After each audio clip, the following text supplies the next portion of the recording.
Assalamualaikum warahmatullahi wabarakatuh. Alhamdulillah, alhamdulillahil karimil mannan, al-mutafarridi bi jazilil ataya wa azimil imtinan. Nahmaduhu wa nashkuruhu subhanahu wa ta'ala ala jazilil ihsan. An ballaghana syahral karim, syahra Ramadan, alladhi unzila fihi al-Qur'an. Hudan linnasi wa bayyinatin minal huda wal furqan.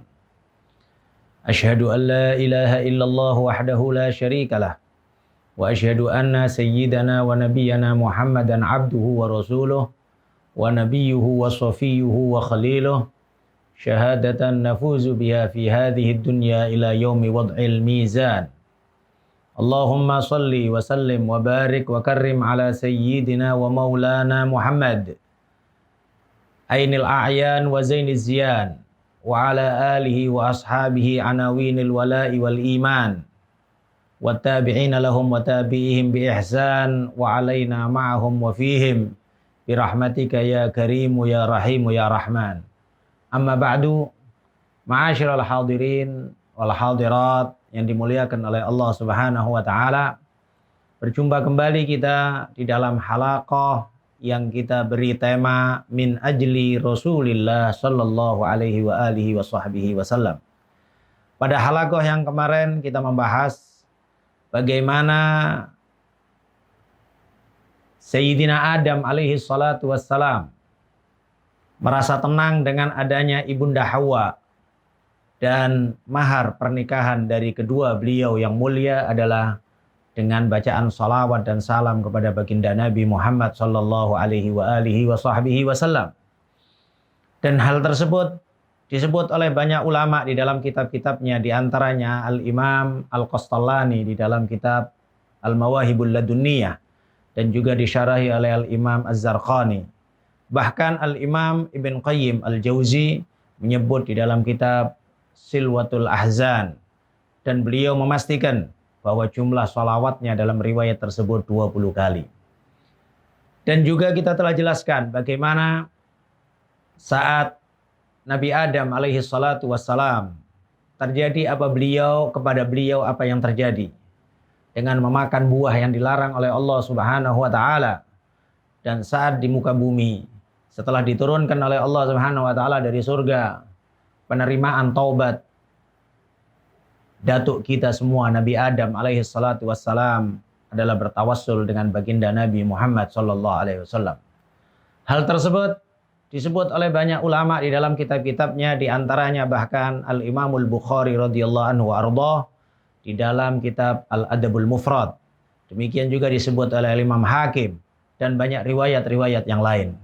Dari sini kita mengetahui bagaimana kemuliaan dan kedudukan tinggi baginda Nabi Muhammad sallallahu alaihi wasallam yang diketahui oleh para anbiya wal mursalin, dan pastinya ini semuanya adalah dari ilham dari Allah Subhanahu wa taala dan ketentuan dari Allah Subhanahu wa taala untuk menjadikan nama baginda Nabi Muhammad sallallahu alaihi wasallam sebagai nama yang termulia, yang teragung setelah asma Allah Subhanahu wa taala. Dan demikianlah yang difahami oleh Nabi Adam alaihi salatu wassalam. Sehingga beliau mengatakan bahwa saat ditanya oleh Allah Subhanahu wa taala, dari mana engkau mengetahui nama Muhammad sedangkan Muhammad belum aku cipta? Nabi Adam menjawab kepada Allah Subhanahu wa taala, ya Rabbana, wahai Allah, saat engkau tiupkan roh di dalam jasadku, dan pertama kali aku melihat di tiang-tiang arsy, aku melihat tulisan la ilaha illallah Muhammadur Rasulullah. Maka aku mengetahui bahwa pastilah tidak engkau sandingkan sebuah nama kepada nama agungmu, kecuali itu adalah nama yang paling engkau cintai. Ma'asyiral hadirin wal hadirat rahimakumullah. Dan demikianlah dari para anbiya ke para anbiya yang setelahnya, dari para rasul ke para rasul semuanya, memberitahu kepada umat-umatnya akan keagungan dan kemuliaan baginda Nabi Muhammad sallallahu alaihi wasallam. Dan di antara isi tugas utama para anbiya adalah memberitahu kepada umat-umatnya akan adanya nabi akhir zaman. Dan hal tersebut dipastikan oleh Allah Subhanahu wa taala sebagaimana di dalam Al-Qur'an Allah menjelaskan tentang ucapan Nabi Isa alaihi salatu wassalam, wa idz qala Isa ibnu Maryam ya bani Israil inni rasulullah ilaikum musaddiqan lima baina yadayya minat Taurat wa mubasysyiran birasuli ya'ti min ba'di ismuhu Ahmad. Ingatkanlah ketika Nabi Isa bin Maryam berkata kepada kaum Bani Israel, wahai orang-orang Bani Israel, sesungguhnya aku utusan Allah kepada kalian. Dan aku membenarkan kitab-kitab yang datang sebelumku dari Taurat. Dan aku memberikan kabar gembira akan datangnya Nabi setelahku yang bernama Nabi Ahmad. Dan juga kita ketahui di dalam Al-Quran bagaimana orang-orang Yahudi terdahulu dari orang-orang Bani Israel. Ketika mereka berperang melawan musuh-musuhnya, mereka bertawassul dengan Nabi akhir zaman. Namun, saat mereka mengetahui akan diutusnya Nabi akhir zaman tersebut, karena sifat hasud yang ada di dalam hati mereka, mereka tidak menerima kebenaran dan hak yang telah datang yang mereka mengetahuinya. Bahkan Allah menyebutnya bahwa mereka mengetahui kenabian Rasulullah sallallahu alaihi wasallam sebagaimana mereka mengetahui anak-anak mereka sendiri. Ya'rifunahu kama ya'rifuna abna'ahum. Mereka mengetahui Rasulullah sallallahu alaihi wasallam sebagaimana mereka mengetahui anak-anak mereka sendiri. Pastinya sebuah pengetahuan yang sangat detail dari nabi-nabi mereka akan diutusnya baginda Nabi Muhammad sallallahu alaihi wasallam. Dan demikian juga tadi yang kita sebutkan bagaimana orang-orang Yahudi Bani Israel bertawassul dengan baginda Nabi Muhammad sallallahu alaihi wasallam padahal Rasulullah belum dicipta.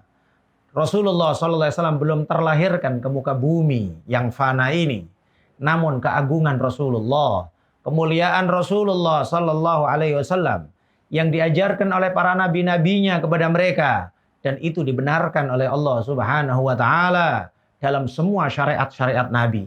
Maka sangat aneh jikalau semua syariat-syariat nabi memuliakan, mengagungkan baginda Nabi Muhammad sallallahu alaihi wasallam, namun ternyata sekarang kita bagian dari umatnya merasa bahwa memulia-muliakan Nabi adalah sesuatu yang dilarang. Memulia-muliakan Nabi adalah sesuatu yang dianggap bid'ah atau sesat. Na'udzubillah min dzalik. Yang kami sebutkan ini adalah dari dalil-dalil Al-Quran yang tidak mungkin bisa dipatahkan, yang tidak mungkin bisa dibantah oleh siapapun. Terlepas dari banyaknya riwayat-riwayat yang ada di dalam kitab Ihya Ulumuddin, yang ada di dalam kitab-kitab tafsir, bagaimana Allah Subhanahu wa taala memuliakan sebagian dari umat-umat Bani Israel yang ahli maksiat, yang banyak dosa, yang banyak durhaka kepada Allah Subhanahu wa taala. Namun sebab memuliakan nama Nabi Muhammad yang ada di dalam kitab Taurat, mereka ciumin itu nama tersebut. Dimuliakan mereka oleh Allah Subhanahu wa taala, dijadikan bahkan mereka sebagai wali-walinya Allah Subhanahu wa taala. Cerita-cerita hal yang semisal ini bisa kita ketahui di dalam kitab Ihya Ulumuddin karya Al-Imam Al-Ghazali, di dalam kitab Mughasyafatul Qulub karya Al-Imam Al-Ghazali, dan dalam banyak kitab-kitab yang lainnya. Dan juga telah masyhur riwayat, dan ini disebut oleh Al-Imam Al-Habib Abdullah bin Alwi Al-Haddad, riwayat yang cukup panjang di saat Nabi Musa alaihi salatu wassalam, ketika Nabi Musa munajat kepada Allah Subhanahu wa taala di Gunung Sinai. Nabi Musa berkata kepada Allah, "Ya Allah, telah aku temukan di dalam Lauhil Mahfuz, telah aku temukan di dalam kitab-kitab terdahulu bahwa ada seorang umat, bahwa mereka adalah umat yang terakhir, umurnya pendek, namun kau berkahi mereka, ya Allah, jadikan mereka umatku." Allah menyatakan, tilka ummatu Ahmad, mereka adalah umatnya Nabi Muhammad. Kemudian Nabi Musa juga menyebut berbagai macam kemuliaan-kemuliaan ini umat, yang diantaranya adalah ini umat adalah umat yang terakhir, tapi semua proses nanti di hari kiamat, semuanya selalu didahulukan. Jadikan mereka umatku, ya Allah. Allah tetap menjawab, tilka ummatu Ahmad. Mereka adalah umatnya Nabi Muhammad. Nabi Musa juga mengatakan, ya Allah, mereka punya satu malam yang lebih mulia daripada 1000 bulan. Jadikan mereka adalah umatku, ya Allah. Allah tetap mengatakan, tilka ummatu Ahmad. Ya Allah, aku temukan sebuah umat yang mereka dimudahkan untuk menghafalkan kitab-kitab sucinya. Anajiluhum fi sudurihim. Injil-injil mereka, maksudnya adalah kitab-kitab mereka ada di dalam dada mereka.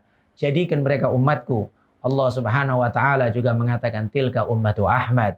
Dan berbagai macam dari kemuliaan-kemuliaan yang disebut oleh Nabi Musa alaihi salatu wassalam kepada Allah Subhanahu wa taala, dan Allah tetap menjawab tilka ummatu Ahmad. Yang akhirnya Nabi Musa memohon kepada Allah, ij'alni min ummati Ahmad. Jadikan aku ya Allah sebagai umatnya Nabi Muhammad. Kemudian Allah Subhanahu wa taala mengatakan kepada Nabi Musa, khudz ma ataituka wa kum minasyakirin. Wahai Nabi Musa, ambillah yang apa telah aku berikan kepada engkau dan anugerahkan kepadamu, dan jadilah engkau orang yang bersyukur. Ma'asyiral hadirin wal hadirat yang dimuliakan oleh Allah Subhanahu wa taala. Dari kisah ini yang ditulis oleh para banyak ulama, aulia, solihin di dalam kitab-kitab mereka, menunjukkan bagaimana agungnya umat ini yang sosok seorang nabi, Nabi Musa alaihi salatu wassalam, yang beliau adalah nabi, rasul, ulul azmi, memohon kepada Allah Subhanahu wa taala untuk dijadikan bagian dari umat baginda Nabi Muhammad sallallahu alaihi wasallam. Tidakkah ini merupakan sebagai salah satu keagungan besar yang diberikan oleh Allah kepada kita? Sehingga seorang ulama mengatakan, wa mimma zadani syarafan watiha wa kittu bi akhmusi atau usturaya tukhuli tahta gaulika ya ibadi wa anta ja'ala ahmadali nabiyya.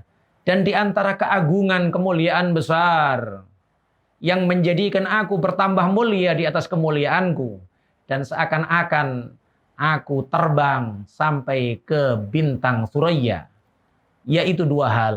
Pertama, kita masuk di dalam firman Allah Subhanahu wa taala, ya ibadi. Saat Allah Subhanahu wa taala berfirman, wahai hamba-hambaku, kita masuk di dalamnya. Alangkah sebuah kemuliaan besar kita menjadi hamba-hamba Allah Subhanahu wa taala. Dan yang kedua adalah kita dijadikan oleh Allah Subhanahu wa taala dari bagian umat baginda Nabi Muhammad sallallahu alaihi wasallam, yang dengannya kita dicinta oleh Allah Subhanahu wa taala, diagungkan oleh Allah Subhanahu wa taala. Ma'asyiral hadirin wal hadirat rahimakumullah. Pembahasan akan hubungan kemuliaan baginda Nabi Muhammad sallallahu alaihi wasallam yang diketahui oleh para anbiya dan juga terjadi dalam kehidupannya para anbiya sebelumnya adalah sesuatu yang tidak dipungkiri oleh serendah-rendah orang yang memiliki iman dan ta'zim kepada Rasulullah sallallahu alaihi wasallam. Abu Ya Sayyid Muhammad Alwi Al-Maliki menyebut di dalam kitab Al-Madhun Nabawi.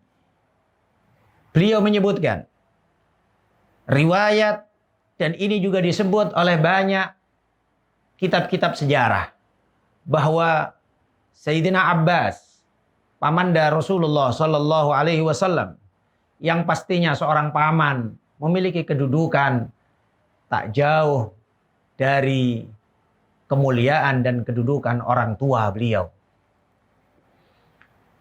Sayyidina Abbas radhiyallahu anhu wa ardhah, pamannya Rasulullah, yang mendapati masa dengan Rasulullah sangat panjang, dan Rasulullah sangat memuliakan beliau.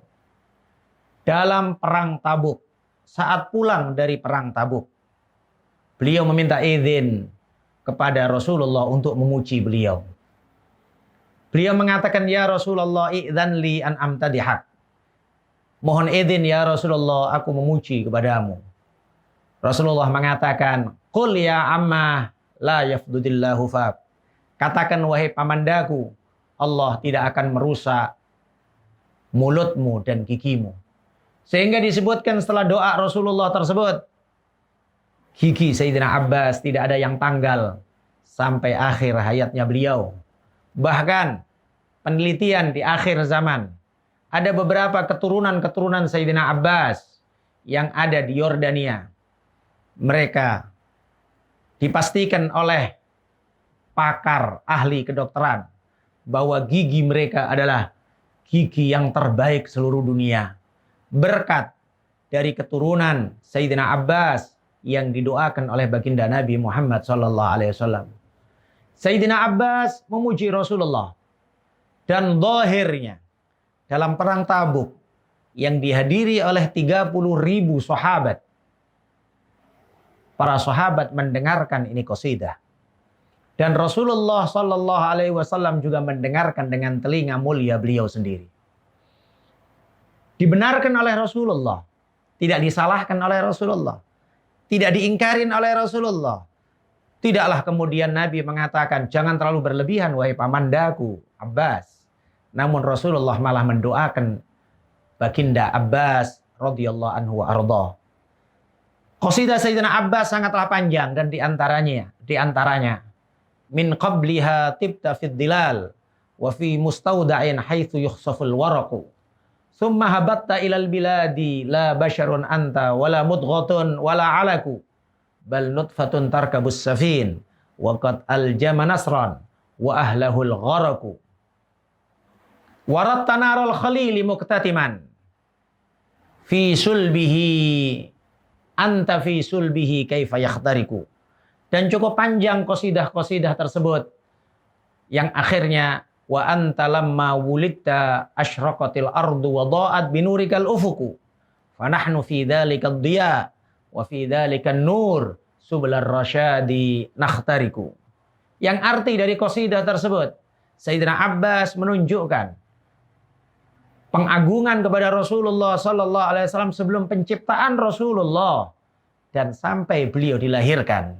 Yang beliau katakan sebelum di dunia ini, wahai Rasulullah, engkau berada di surga bersama Nabi Adam alaihi salatu wassalam dalam kenikmatan-kenikmatan yang tertinggi sampai terjadilah ayahanda dan datuk kita Nabi Adam mengambil daun karena pakaiannya telah beterbangan setelah memakan buah yang dilarang oleh Allah Subhanahu wa taala. Kemudian engkau turun ke muka bumi ini tidak dalam bentuk segumpal daging, tidak dalam bentuk segumpal darah, namun bal nutfatun tarkabus safin wa qad aljama nasran wa ahlahul gharaku. Engkau di dalam bentuk nutfah yang ada di dalam sulbi Nabi Nuh yang dengannya Nabi Nuh diselamatkan oleh Allah Subhanahu wa taala dengan orang-orang yang ada di dalam safinah perahu bahteranya. Sedangkan nasar, burung Garuda, atau juga bisa diartikan nasar ini adalah berhala yang besar yang dimiliki oleh kaum Nuh, yang Allah Subhanahu wa taala juga menyebutkan di dalam surat Nuh, wala tadharunna alihatakum wala tadharunna waddan wala suwa'an wala yaghutsa wa ya'uqa wa nasra. Nasra adalah salah satu berhala besar yang dimiliki oleh kaum Nabi Nuh. Semua berhala, semua orang yang menyembah berhala, semuanya tenggelam di dalam tufan atau banjir bandang yang dahsyat tersebut. Allah Subhanahu wa taala menyelamatkan Nabi Nuh dan orang-orang yang ada di dalam safinah tersebut berkat baginda Nabi Muhammad sallallahu alaihi wasallam. Waratta naral khalil, dan engkau juga masuk di dalam api yang Nabi Ibrahim alaihi salatu wassalam masuk di dalamnya karena hukuman dari Raja Namrud yang zalim.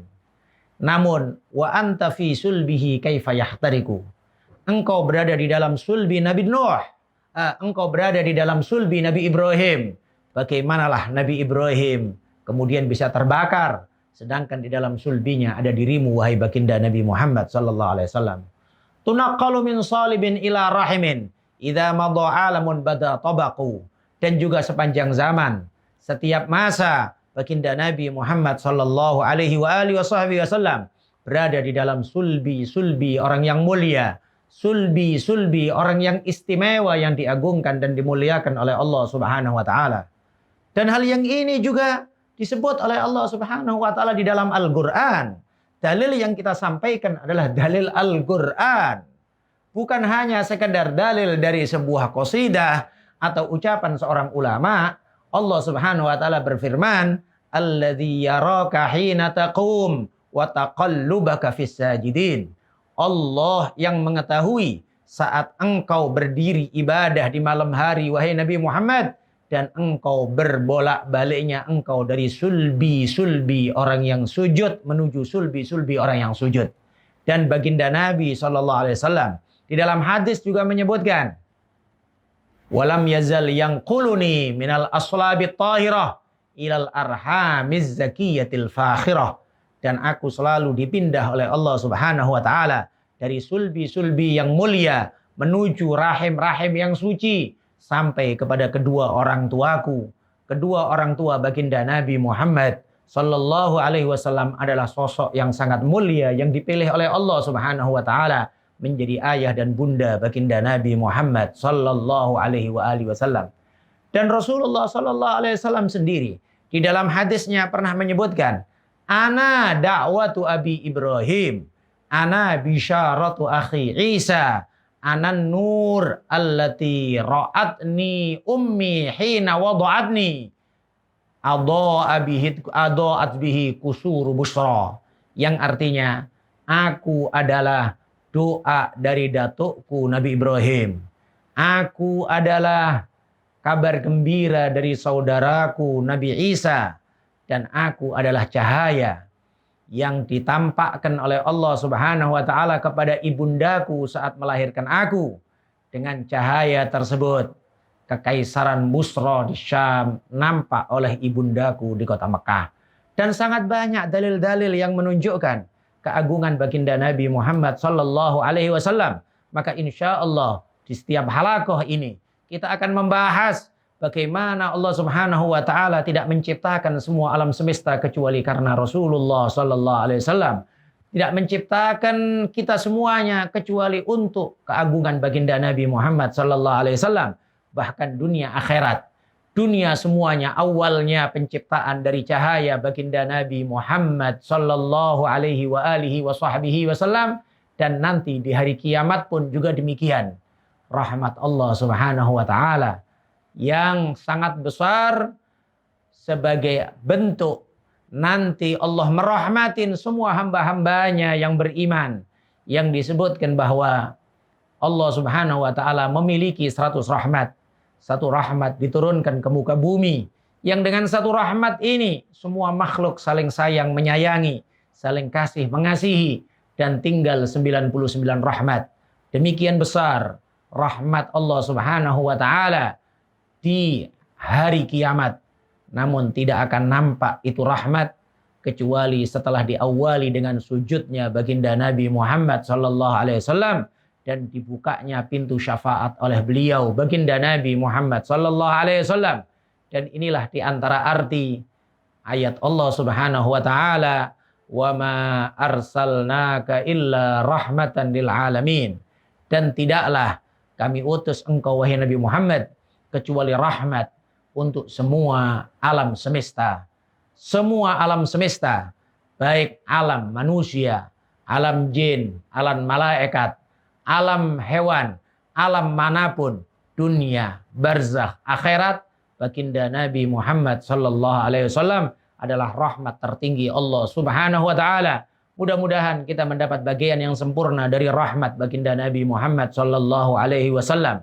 Mudah-mudahan kita diteguhkan oleh Allah Subhanahu wa taala di dalam akidah ajaran Ahlus Sunnah wal Jamaah yang memuliakan, menghormati, mengagungkan baginda Nabi Muhammad sallallahu alaihi wasallam setinggi-tingginya, sehingga lisan kita mudah bersolawat kepada Rasulullah, anggota tubuh kita nyaman, enak, nikmat di dalam berusaha untuk menghidupkan sunnah-sunnah Rasulullah sallallahu alaihi wasallam. Mudah-mudahan Allah Subhanahu wa taala memudahkan kita semuanya untuk berziarah ke makam Rasulullah sallallahu alaihi wasallam, dan roh kita selalu didekatkan oleh Allah dengan roh baginda Nabi Muhammad sallallahu alaihi wasallam, dan kita berada di dalam bulan Ramadan yang mulia, yang agung ini. Mudah-mudahan keberkatan bulan Ramadan, rahmat Allah yang diturunkan di bulan Ramadan, rahasia-rahasia Allah dan anugerah-anugerah Allah yang dititipkan di dalam bulan Ramadan, kita mohonkan kepada Allah Bertawassul kita dengan baginda Nabi Muhammad sallallahu alaihi wasallam, sebagaimana Nabi Adam bertawassul dengan Nabi Muhammad, sebagaimana para anbiya bertawassul dengan Nabi Muhammad, sebagaimana semua orang-orang salihin sepanjang zaman bertawassul dengan Nabi Muhammad. Kita bertawassul dengan kemuliaan dan keagungan Nabi Muhammad untuk kita dijadikan oleh Allah Subhanahu wa taala orang yang mendapatkan bagian yang sempurna dari rahmat-rahmat Allah di bulan Ramadan, maghfirah Allah di bulan Ramadan, dan itqun minan nar, pembebasan dari api neraka di bulan Ramadan. Mudah-mudahan kita semuanya sehat walafiat, semua hajat kita dikabulkan oleh Allah Subhanahu wa taala. Ala hadhihi niyyah wa kulli niyyah salihah jami'ah syamilah li khairati dunya wal akhirah. Wa man wa sayyidi Habib Umar bin Muhammad bin Salim bin Hafid, wa man wa masyayikhuna, wa man wa qutbuz zaman, yudkhil niyyatana fi niyyatihim wa a'malana fi a'malihim. Ala hadhihi niyyah wa kulli niyyah salihah. Al-Fatihah. Bismillahirrahmanirrahim. Alhamdulillahirabbil alamin. Iyyaka na'budu wa iyyaka nasta'in. Ihdinas siratal mustaqim. Siratal ladzina an'amta 'alaihim ghairil maghdubi 'alaihim waladdallin. Assalamualaikum warahmatullahi wabarakatuh.